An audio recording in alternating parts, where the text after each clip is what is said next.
The modern followers of Muhammad, understanding perfectly well the implications of a 53-year-old man having sex with a 9-year-old child, do their worst to either deny or pervert the very Muhammadan records that tell us this sordid story. Please elaborate.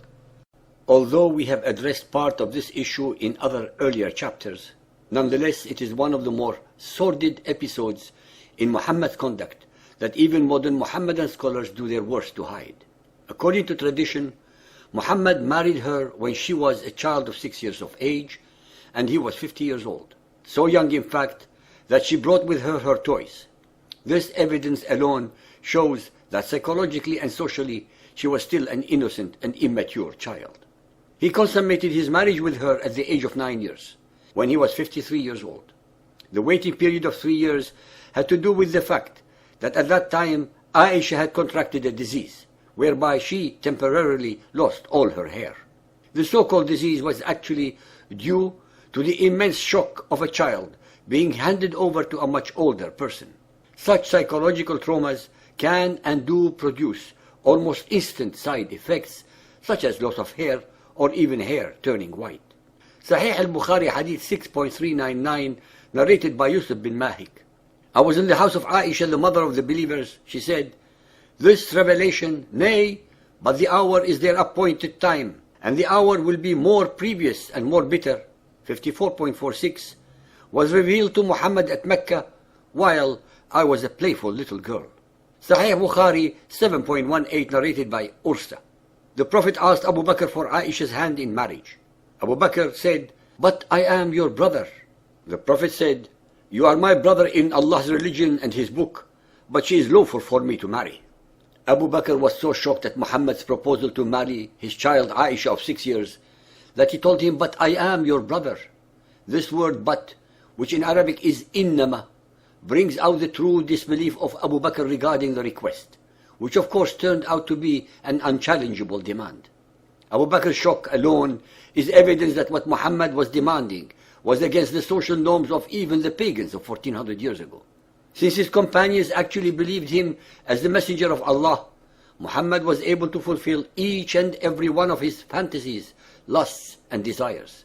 Muhammad was able to receive alleged divine verses, sanctifying them with made-to-order revelations from his accomplice, the ever-obedient and willing Allah.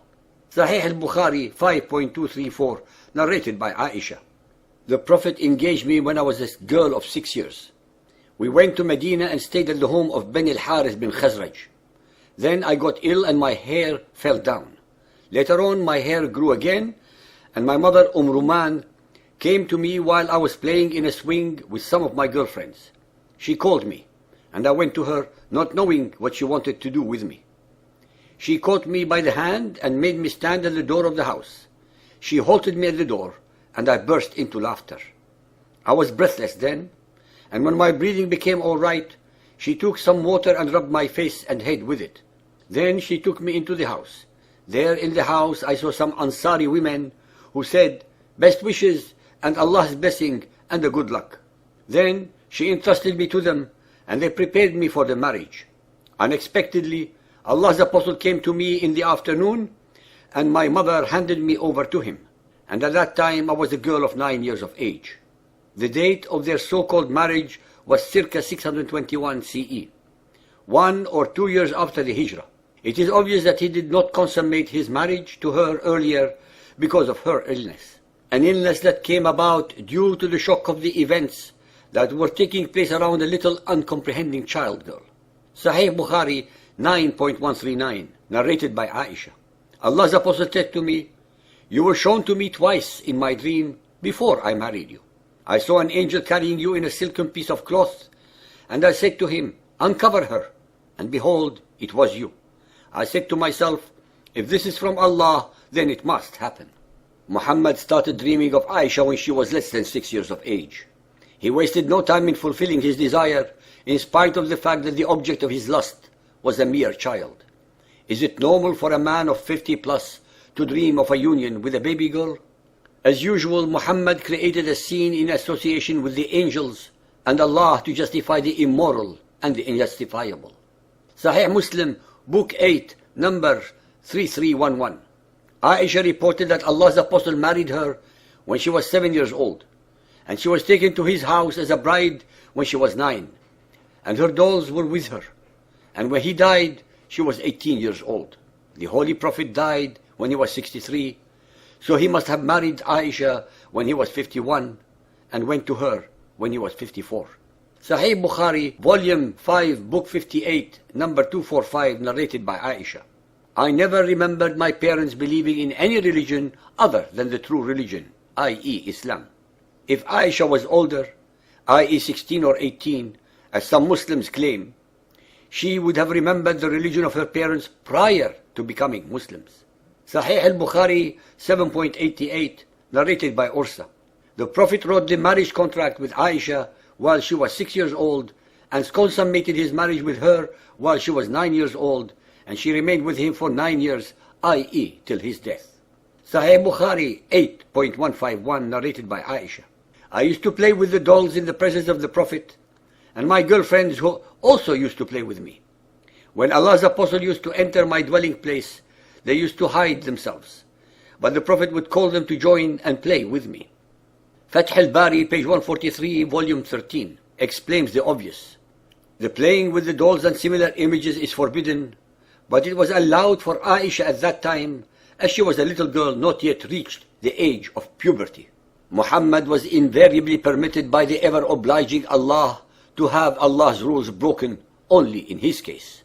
Once again, another Muhammadan scholar confirms that Aisha had not then reached puberty.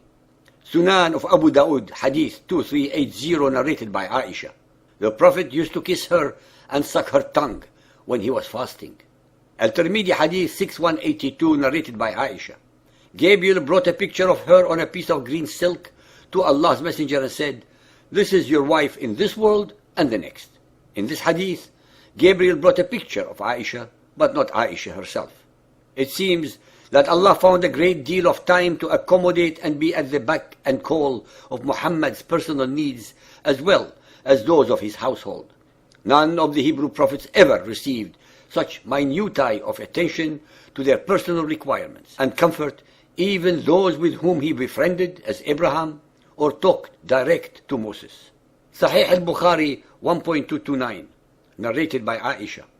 I used to wash the traces of janaba, semen, from the clothes of the Prophet, and he used to go for prayers while traces of water were still on it. Sahih al-Bukhari, volume 7, book 62, number 17, narrated by Jabir bin Abdullah. When I got married, Allah's Apostle said to me, "What type of lady have you married?" I replied, "I have married a matron." He said, "Why? Don't you have a liking for the virgins and for fondling them?" Jabir also said, Allah's Apostle said, "Why didn't you marry a young girl so that you might play with her and she with you?" In the classic history of the life of Muhammad, Sirat Rasulullah, by Ibn Ishaq, page 311, there is an account in which Muhammad expressed a marital interest in a crawling baby. This event seems to have occurred around the time of the Battle of Badr, which would have made Muhammad approximately 55 years old.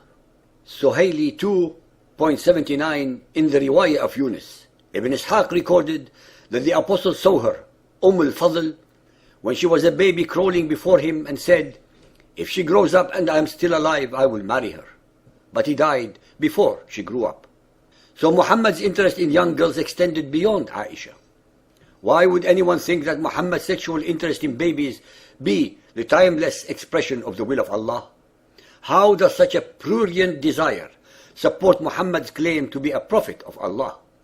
Such a desire by an old man is contrary to nature, and it is a perversion against the moral order of Allah's universe.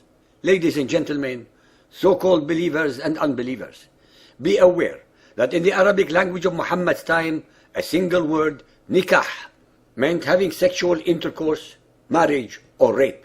Since Aisha was 6 years old when she was so-called married to Muhammad, nakaha, which is way below the age of intelligent consent, and as the ahadith demonstrate, Aisha was his unwilling partner. When he penetrated her at the age of 9, the same word, nakahaha, is used. Yet again, consent was not given.